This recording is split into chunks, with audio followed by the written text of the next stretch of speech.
Every story leaves a mark. Some are written in books. Others wait deep in the forest, hidden among shadows, where only the brave dare to walk. This is Simple Tales.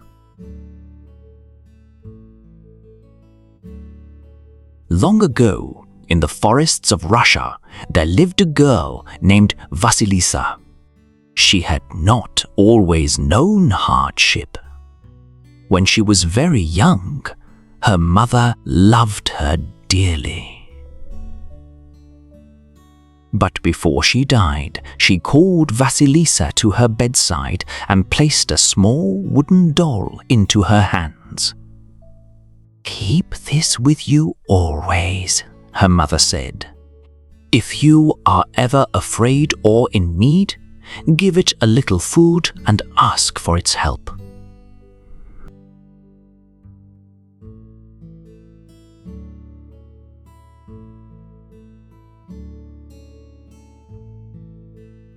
Soon afterward, her mother passed away. For a time, Vasilisa lived quietly with her father. But years later, he married again. His new wife had 2 daughters of her own. They were jealous of Vasilisa. The older she grew, the more beautiful and kind she became, and the more the 3 of them resented her. They gave her the hardest work. They mocked her. They sent her on endless errands. Yet Vasilisa endured everything patiently. Whenever the burdens became too great, she fed a few crumbs to her little doll and whispered her troubles. And somehow, the work was always completed. One autumn evening, Vasilisa's father left on a long journey. Not long after, the stepmother decided the time had come to rid herself of the girl forever. Far beyond the village stood a forest that few dared enter. Deep within it lived Baba Yaga. Everyone knew her name. Some called her a witch. Others called her a spirit of the wild woods. All agreed on one thing. Those who entered her domain rarely returned. One night, the stepmother extinguished every fire in the house. Then she turned to Vasilisa. "Go to Baba Yaga," she said. "Bring back fire." The 2 stepsisters smiled. They were certain she would never return. Vasilisa was terrified. But before leaving, she fed her doll and told it everything. The little doll's eyes seemed to shine. "Do not fear," it whispered. "Go forward. I will help you." So Vasilisa entered the forest. The trees grew taller with every step. The path narrowed. The air became strangely still. As darkness fell, she saw something extraordinary. A rider dressed entirely in white galloped through the trees. Soon afterward, dawn began to fade. Later, a rider dressed in red flashed past like fire. And finally, as night approached, a rider clothed in black rode silently through the woods. The doll told her nothing, so Vasilisa continued onward. At last, she reached a clearing. There stood a hut, unlike any she had ever seen. It balanced on giant chicken legs.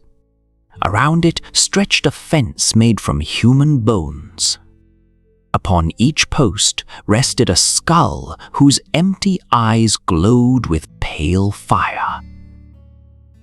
The hut slowly turned in a circle. Gathering her courage, Vasilisa spoke the old words she had heard in stories. "Hut, little hut, turn your back to the forest and your front to me." At once the hut obeyed. The door swung open. Then came a distant sound. Thump, scrape, thump, scrape. The noise grew louder.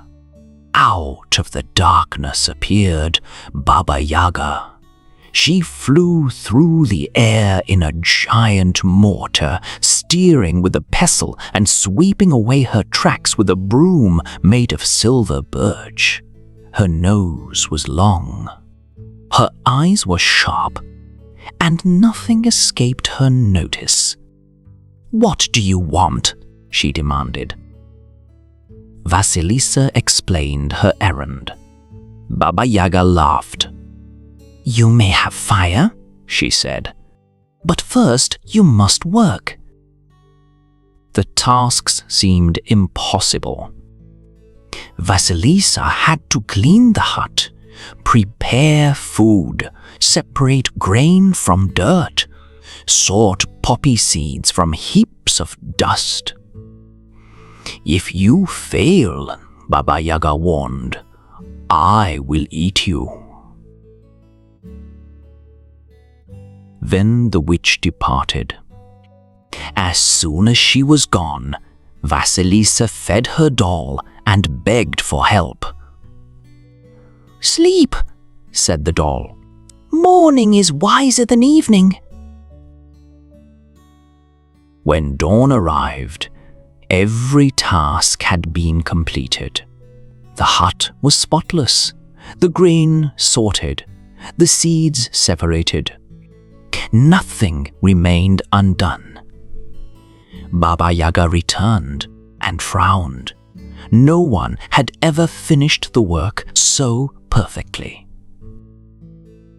For several days, she gave Vasilisa even greater tasks.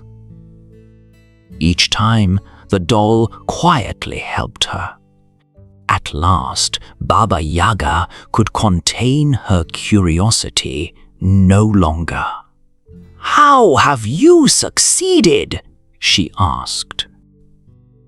Vasilisa hesitated. Then she spoke honestly. "My mother's blessing protects me." The moment those words were spoken, Baba Yaga stepped back. A strange expression crossed her face.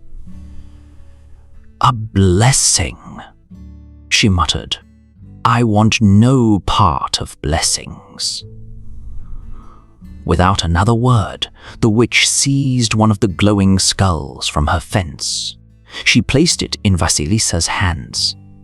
"Take your fire and go." Vasilisa wasted no time.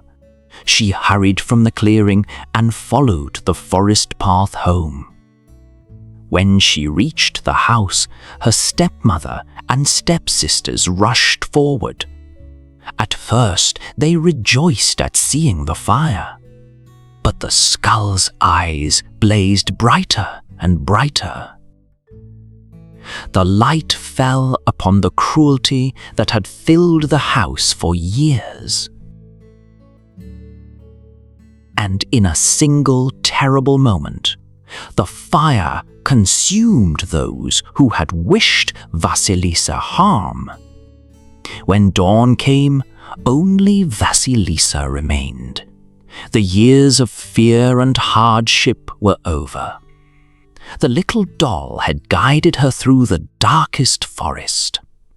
Her mother's blessing had protected her before the most feared witch in Russia. And she had returned stronger than she had left. As for Baba Yaga, she remained in the deep woods, neither friend nor enemy, waiting for the next traveler brave enough to approach her gate of bones. And so the old story reminds us that courage is not the absence of fear.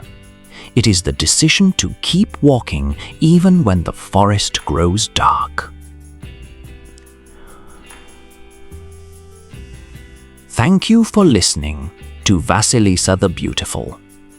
If you enjoyed this tale from Russian folklore, please like the video, subscribe to Simple Tales, and share it with others who love myths, legends, and timeless stories. Until our next journey into the world's timeless tales. Thank you for listening.